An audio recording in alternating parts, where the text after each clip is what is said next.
Hey everyone, it's Shelby here. Welcome back to A Little Literary Love. I'm glad you all are with me today because today I have another recommendations video, more book recs. This time I am tackling royalty romances. So any kind of romance that has some sort of royalty element to it, royalty trope, however you want to think about that.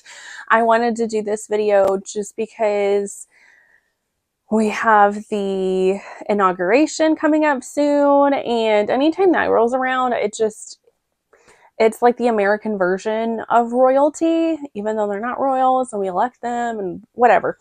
So I just started thinking about royalty romances. I'm like, hey, I'm going to make a video about this and give you all some book recs. But before we get into all of those books, please, if you haven't already, if you enjoy my content, make sure you are hitting that thumbs up button on these videos if you like what I'm doing.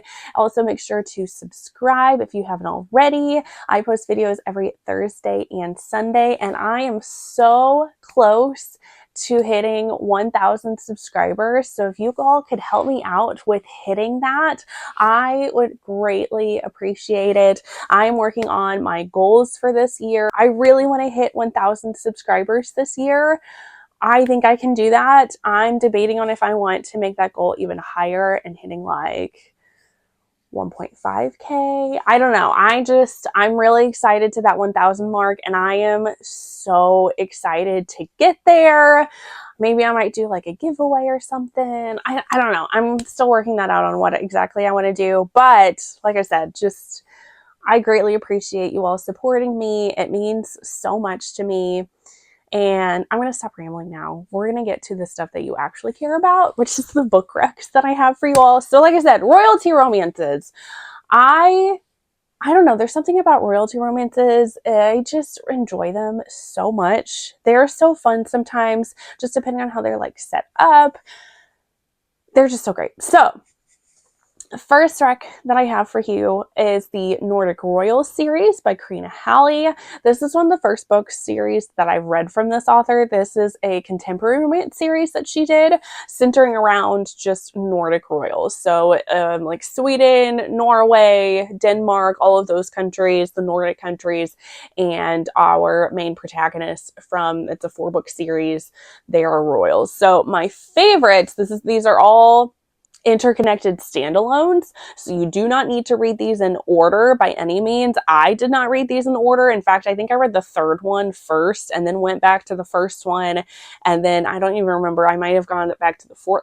I read them all over the place. I don't know what I was doing, but the two that I highly recommend that I enjoyed the most is actually the first book of the series, Swedish Prince. This one is our female main character. She's an American. She is working her butt off. She is the guardian of her younger siblings. She has like 5 younger siblings, and their parents tragically died. So she became the guardian to them at 23 years old. And then our male main character, he is a prince, and he is in America basically just running away from his responsibilities of being a royal. And they have a great meet cute. She is working as a maid at a hotel, and she walks into his room, and he happens to be standing there virtually naked. I think he has like a towel or something covering the good stuff. And that's how they meet. And that's how they start this like whirlwind relationship. At first, she doesn't know who he is, and then things come out. And it was just very deep and touching, and it was just so good. The other one that I really enjoyed was A Nordic King. This one I think is the 3rd book of the series, and this one is a single dad nanny trope, but royals. So we have the king of Denmark, and he is widowed. He has 2 little girls, and he hires this nanny, who is our female main character, to watch over his children for him. And there's a lot of different protocols that she has to go under, but they keep running into each other. He's kind of a grump, of course, and they have this attraction towards one another, but it's like forbidden because she's a commoner, and you know, his wife died and he doesn't know what to do with like his kids, like if they'll be okay with it. And I really enjoyed it. It was fabulous. I highly recommend Karina Halle as an author as well. You can't go wrong. Then I have Theirs for the Night by Katee Roberts. This is the prequel start to a series that she did. This is actually one of the first Katee Roberts stories that I ever picked up. In this prequel novella, we have our female character. It's her birthday and she's going out to party and have fun. And she meets these two guys and she goes back to their hotel room with them. And they have this very fun, kinky, good one night stand time. They all feel very connected to one another, but then she leaves because they are hiding. One of the men is a missing prince from the Thylanian. I'm totally butchering that. Thalanian? I think that's what it is. Thalanian Empire, Kingdom, whatever. He has been like on the run. And then the other man with him is his bodyguard. So this is a polyamorous story. It is MMF. And it's just a sexy, fun time. If you're going into a Katee Roberts book, you know, there's going to be LGBTQ relationships and there's going to be a lot of kink and it's going to be super sexy and fun. And I loved it. Then, of course, I had to put Red, White, and Royal Blue by Casey McQuiston. I, in fact, have not actually watched the movie that is on Amazon Prime. I know, who am I? I'm like living under a rock. I don't know. Haven't gotten to it, but I did really enjoy this story. It is an Achillean romance, so it is male-male. Between the son of the President of the United States and the Prince of England. They have this little like faux pas that happens between them, an incident that happens, and their PR people are like, hey, we need to like mend this. So the son of the president is sent to England to like make nice with the prince and show that they actually like don't hate each other, that they're friends. So this becomes definitely an enemies to friends to lovers story. They, you know, when he comes to England, he talks to the prince and they form a relationship, a friendship of sorts. And then over time that turns into more of a romance. And it's so cute. I did have issues with reading this one like physically because I do want to say this is in third person present tense. And for whatever reason, my brain has the worst time with reading stories that are in third person present tense. So I almost DNF'd this story when I was trying to read it. However, I got around that by listening to the audiobook and I did like the audiobook. So if you are somebody like me that also your brain doesn't work with that kind of thing, try the audiobook. I think that's a much better way to go. Then I have the Royally series by Emma Chase. This is just a series of like romance or a series of royals in a made up kingdom. But the one that I'm especially going to recommend is Royally Matched. This is the second book of the series. And this one is like a royal dating game show, like reality TV show. We have our male main character. He is a prince, but he was supposed to be like the spare prince. His older brother was going to take over, but then something tragic happens, and now he is supposed to be the one that is going to be king. And he is not prepared for this. He has been just this like playboy. He has fun. He does whatever he wants. And now he has all of these responsibilities just thrown at him and he doesn't know how to handle this. So he decides as his like last hurrah, he's going to do this reality show of they're helping him find his future princess.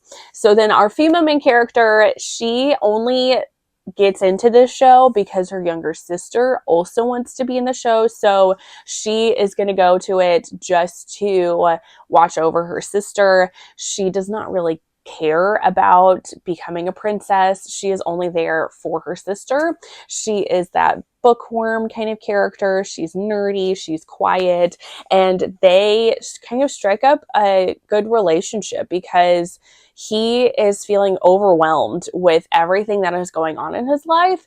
And then, but talking with her calms him down. So this was just honestly a very sweet romance, and I really enjoyed the depth of the characters in this one. Like the first one is pretty good. I enjoyed it for sure, but there's just so much more depth to the second book of the series, and I loved especially the character development that we have, especially with the male main character of the story. So that is like one of my favorite things in books, is when there is good character development, and this one definitely has it. So I definitely recommend reading this one.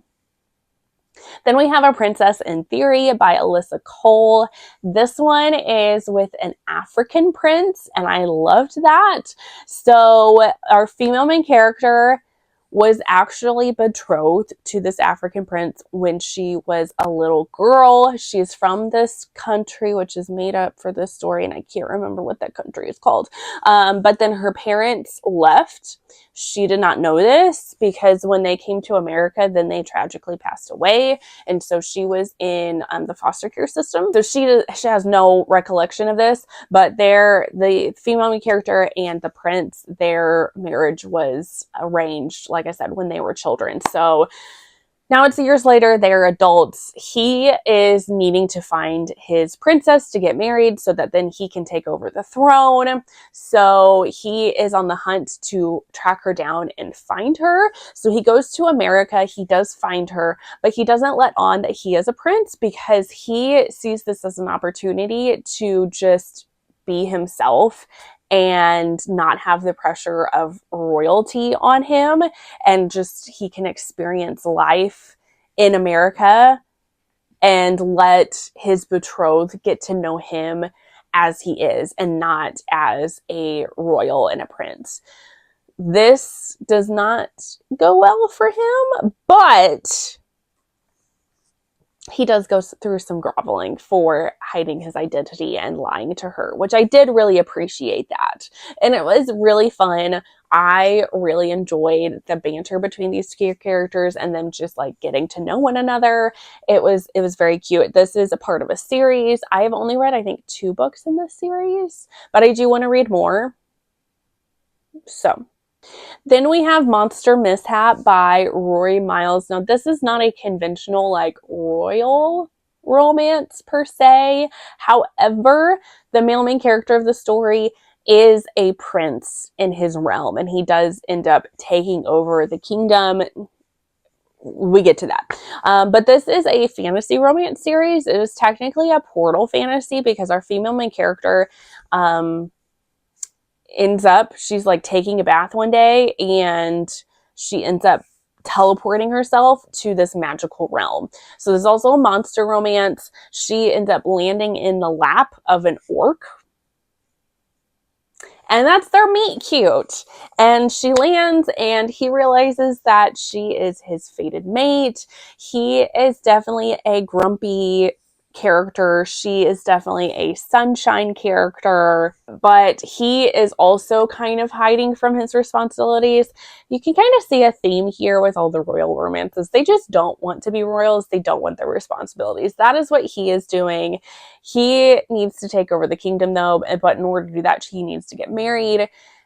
His fated mate pops up, so now that's going to be him. That leads him towards having to take over the kingdom, which he doesn't necessarily want. But I thought this was so funny. I was laughing out loud. I love this one so much. I thought she was hilarious. She makes friends with literally everybody that she comes across.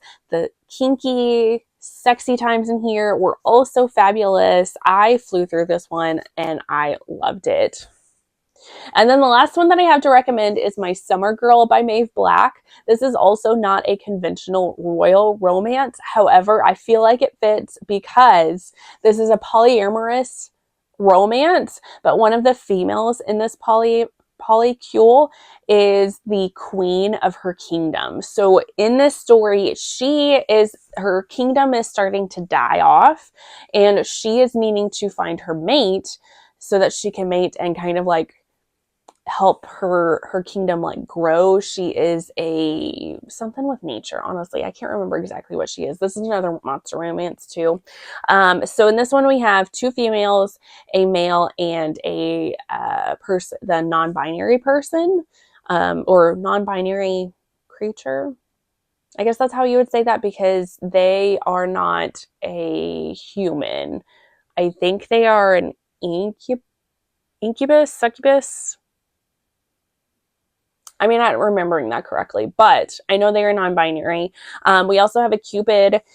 She is wanting to find love for herself because she has watched some of her siblings find love. This is a 3rd book of a series, but you could absolutely read this as a standalone. She has the hots for our non-binary character who owns a sex club that she frequents. The non-binary character is her dom. And then we have our other male of the story who is the kind of like the guard, or like the head of her military, something for our queen of the story. She sends him off to try to find her mate, finds our Cupid character, who he realizes is also his mate, but would also be perfect for his queen, whom he, excuse me if I could talk today, whom he is also in love with. So it's very, very tangled here, but it was fabulous. I thought all these characters are so sweet together. I loved this story so much. It was fabulous. Lots of great sexy times in here. And I really love polyamory stories. So it was wonderful. There should be another book of this series coming out at some point. And I do recommend all the rest of the books of this series, whatever it's called. Because like I said, there's 2 other books in this series having to do with the Cupid's other siblings. But that is going to be it for this recommendation video. Hope you enjoyed it. If you think of other royal romances that you love, that you think I should read, leave a comment down below. I love adding new books to my TBRs and reading new books. And I also love hearing from you all. But otherwise, that is going to be it. And I will see you all in the next one. Bye, guys.